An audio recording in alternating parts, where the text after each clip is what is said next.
This is Author to Author, and I'm Tim Trott. Author to Author is sponsored by Cybershoot Website Hosting, where your author website needs to be. Today we begin a series of programs of special interest to authors. The title for this chapter is History of Artificial Intelligence. The history of artificial intelligence, from Greek myths to modern technology. And yeah, I said Greek myths. That's where we're starting because people have been dreaming about artificial intelligence for thousands of years. They just didn't call it that. Ancient stuff first: myths, philosophy, the first mechanical devices. Then the math and the machines that laid the groundwork. The birth of AI as an actual field arrived in the 50s, followed by the emergence of large language models and chat engines. So where does the idea of artificial intelligence even come from? Well, it starts way back, thousands of years before computers. We're going to look at the ancient Greek myths about mechanical beings made of bronze but somehow alive. Then we'll talk about what early philosophers thought intelligence actually was and how the mind works. And finally, we'll see the real machines people were building, automata, mechanical devices in ancient and medieval times that actually could move and act on their own. The ancient Greeks loved stories about artificial beings. One of the most famous is Talos, a giant bronze warrior who supposedly protected the island of Crete. According to the myth, he was built by Hephaestus, the god of the blacksmiths and craftsmen. Talos would patrol the shores throwing boulders at enemy ships. He was mechanical, not born, but he moved and thought on his own. There were other stories too: mechanical servants, golden maidens that could walk and talk. All these automata that the gods supposedly created. Now obviously the Greeks couldn't actually build anything like that, but that's not the point. These stories show that people have been dreaming about artificial life for a very long time. They were trying to imagine what it would mean to create something that could actually move, think, and act independently, inviting the question, what is intelligence? What makes something alive? Can you build it? These myths became archetypes, patterns that show up over and over in how we think about AI. The created being, the servant who might rebel, the artificial guardian. We're still telling the same stories today, just with robots and computers instead of bronze statues. The questions haven't changed. We've just gotten closer to being able to answer them. Way back in ancient Greece, philosophers were already asking the big questions. What is intelligence, really? How do we know things? How does reasoning work? Plato and Aristotle spent a lot of time thinking about that. Aristotle in particular did something really important. He came up with a formal logic, basically a set of rules for how to think correctly. If A is true and B follows from A, then B must be true. Sounds obvious, but writing it down as a system, that was huge. And 2,000 years later, when people started trying to program computers to think, they went right back to Aristotle's logic. It was the first instruction manual for reasoning. But here's what these early philosophers really gave us. They forced people to ask hard questions like, what's the difference between a human thinking and a really complicated abacus, following rules? Is there even a difference? Where does consciousness fit in? Can you have knowledge without understanding? Those questions about what makes human intelligence special, those are still the questions we're wrestling with in AI today. The Greeks didn't answer them, but they made sure we'd keep asking. For thousands of years, people have been trying to build machines that move on their own. Ancient Greeks built mechanical theaters with moving figures. Chinese inventors created water-powered devices that could pour wine or strike bells at a specific time. Islamic scholars during the medieval period designed elaborate mechanical servants singing birds and fountains that changed patterns. These things ran on water power, steam, clockwork gears, whatever they could get to work. Some of the machines actually did useful work, but honestly, a lot of them were just for show, to impress people or entertain royalty. And that's fine. They still proved something important. They showed that you could capture motion, capture behavior, and recreate it mechanically. What's interesting is this wasn't just about practicality. People were trying to bring stories to life, to make myths real. Those ancient tales about mechanical servants and artificial beings, people wanted to actually build them. And slowly, over centuries, they got better at it. That's the thread that runs from ancient automata all the way to modern robots and AI. This human obsession with creating artificial life and making machines that can do what we do. So how do we get from ancient philosophers to actual thinking machines? 3 big steps. First, mathematicians figured out how to express logic and reasoning as actual math problems. Then inventors started building physical machines, calculators, mechanical devices that could do things automatically. And then Turing came along with the idea that tied it all together. The 1800s brought some huge breakthroughs in how we think about thinking. First, you had George Boole, who came up with Boolean algebra, basically a way to express logic as math. True or false, yes or no, on and off. Sounds simple, but it's the foundation of how every computer makes decisions today. Then there was Gottlob Frege, who took it even further with formal logic. He created a mathematical language for expressing any logical argument. It was rigorous and precise, but it was exactly what you'd need to teach a machine how to reason. And here's someone who doesn't get enough credit. Ada Lovelace. She was working with Charles Babbage on that analytical engine we mentioned before. But she saw something nobody else did. She realized this machine wasn't just a fancy calculator. It could be programmed to do anything you could describe in logical steps. She literally wrote this in the 1840s. That's right, a woman was the first person to really grasp what programmable computation meant.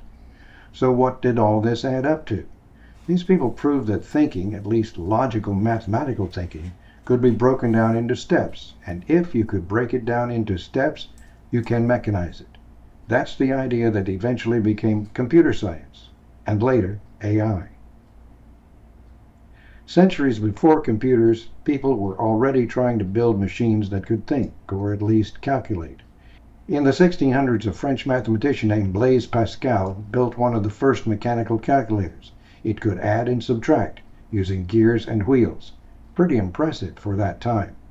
Then in the 1800s, you had Charles Babbage, who designed something way more ambitious, the analytical engine. This thing was supposed to be programmable. You could give it different instructions and it would solve different problems. Sounds obvious now, but back then that was revolutionary. The problem was, it was so complex that he never actually finished building it. But here's why these machines matter. They proved something important. You could automate thinking, at least the mathematical kind. You didn't need a human to sit there and do calculations. A machine could follow rules and make decisions on its own. That idea that machines could be programmed to solve problems is the foundation on which everything else is built. No Pascal and Babbage, no computers. No computers, no AI. Back in 1936, Alan Turing had his brilliant idea. He imagined a simple machine, just a tape that could read and write symbols, following a set of rules. Sounds basic, right? But here's the thing. Turing proved that this simple machine could, in theory, solve any problem that could be solved step by step. Any problem at all. That was huge. For the first time, people had a clear answer to the question, what can a machine actually compute? It laid the groundwork for everything in computer science today. But it did something else too. Turing's work got people thinking, if a machine can follow any set of instructions, and if human thinking is just following instructions in our brains, well, couldn't a machine think? That's the question that eventually became AI. Can we break down intelligence into steps a machine can follow? That's what Turing made people wonder. And when programmable computers were built a few years later, they were built with his ideas in mind. So let's talk about how AI became a field of study. We'll start with a conference at Dartmouth and the people who were there. Then we'll get into how they approached the problem. All that symbol manipulation and rule-based logic. And yeah, there were early wins and failures, and there were plenty of both. The field of AI really got its start at that conference at Dartmouth College in 1956.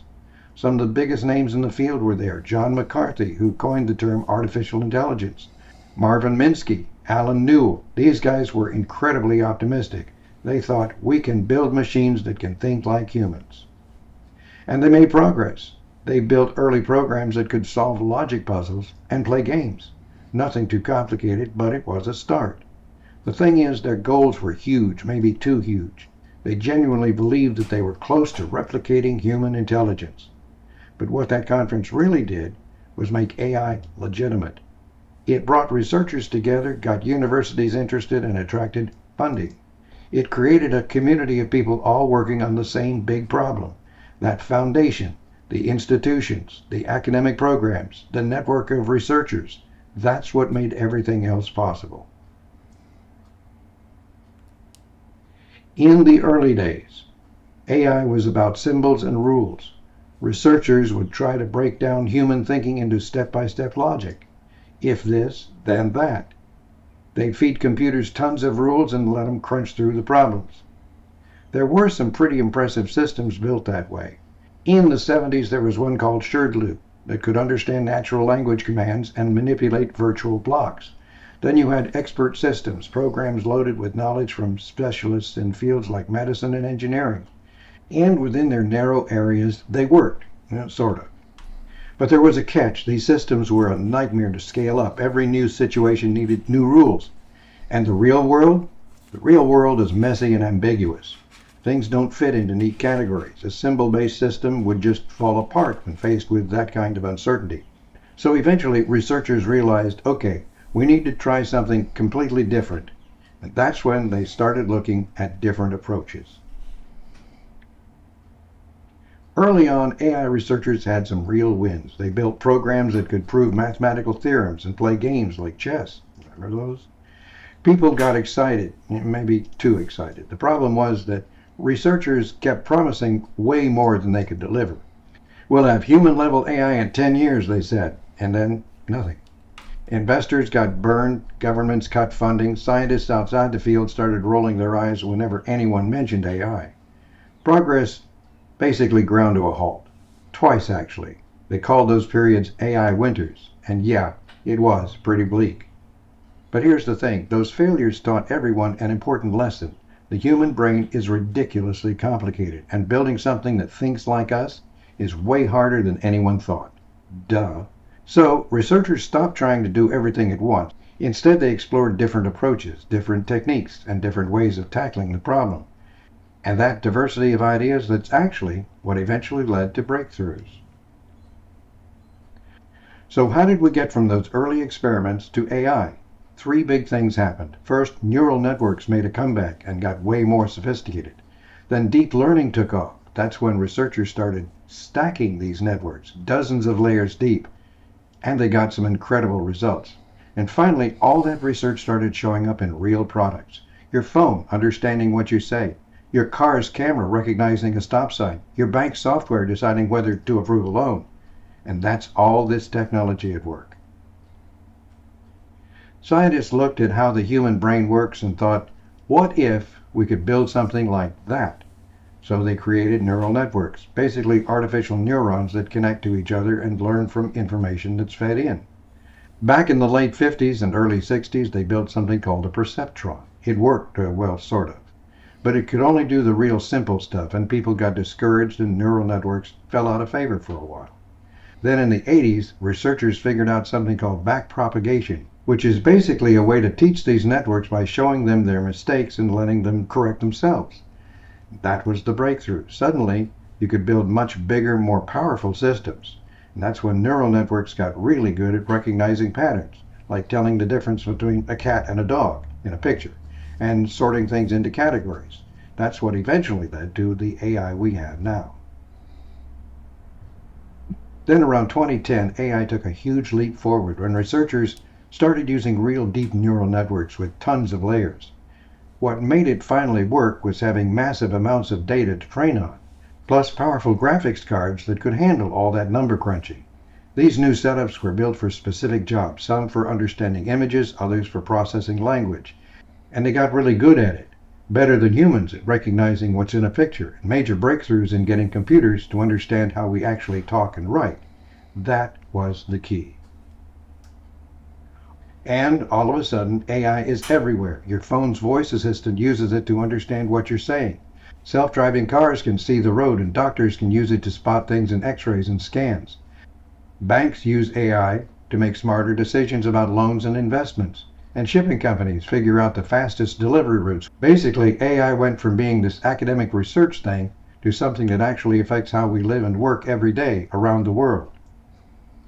There are, however, certain ethical considerations and societal impacts for AI in daily life and industry. future potential, and ongoing research. AI brings up some serious problems, like who's watching what these systems know about us? Are they treating everyone fairly? Are they biased against certain groups? What happens to people whose jobs get replaced by machines? And when AI makes a bad decision, who is responsible? Researchers and government officials keep saying we need AI that people can actually understand and trust, something that's fair and doesn't cause harm. Right now, there's a lot of arguing about how to regulate that, and how to protect people's rights, and who should be in charge of making the rules. Everyone's trying to figure out how we can keep moving forward with AI without letting it run wild and cause damage. AI is pretty much built into everything now. When Amazon suggests products you might like, that's AI.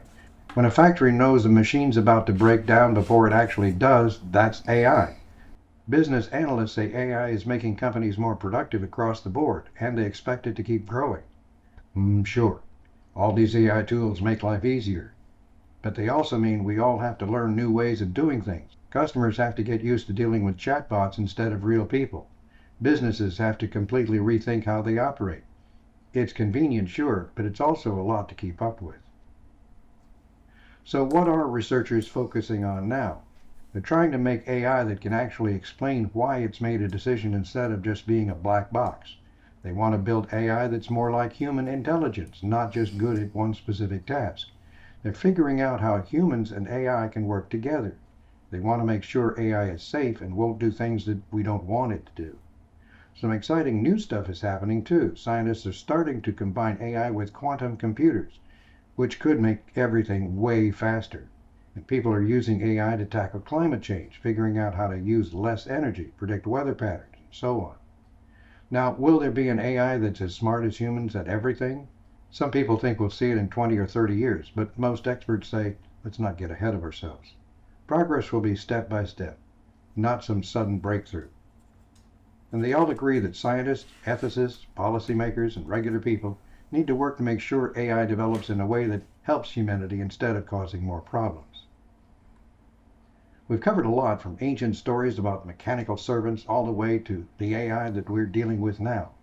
We looked at how machine learning works, and we talked about the real problems that AI is creating in our society. Knowing where AI came from helps us understand why it matters so much now, and why we need to think hard about the ethical questions it raises. Here's the thing, going forward, the big question isn't what can AI do? We know it can do a lot. The real question is, what are we going to do with it? We need to stay curious about how it works. We need to think critically about what we're being told AI can and should do. And we need to make sure that as AI gets more powerful, it reflects what we actually care about as humans, and not just what's technically possible or profitable. And that's something to think about. From one author to another, your readers deserve a real home to find you. That's why I built Cybershoot Hosting. For $10 a month, you get secure WordPress hosting, backups, email, security of SSL, a firewall, and a free author theme with a setup included. No bots, no scripts, just real human support and USA servers. Unlike social media or Goodreads, your own site lets you sell direct and track your marketing with a Facebook pixel. Make your author platform truly your own with Cybershoot Hosting. And there's a free bonus if you follow this link. Disponible en español. Thank you for being here. Please share this video with your friends on social media. Be sure to click the like and subscribe buttons and click the bell so you'll know when to join us for the next chapter of Author to Author.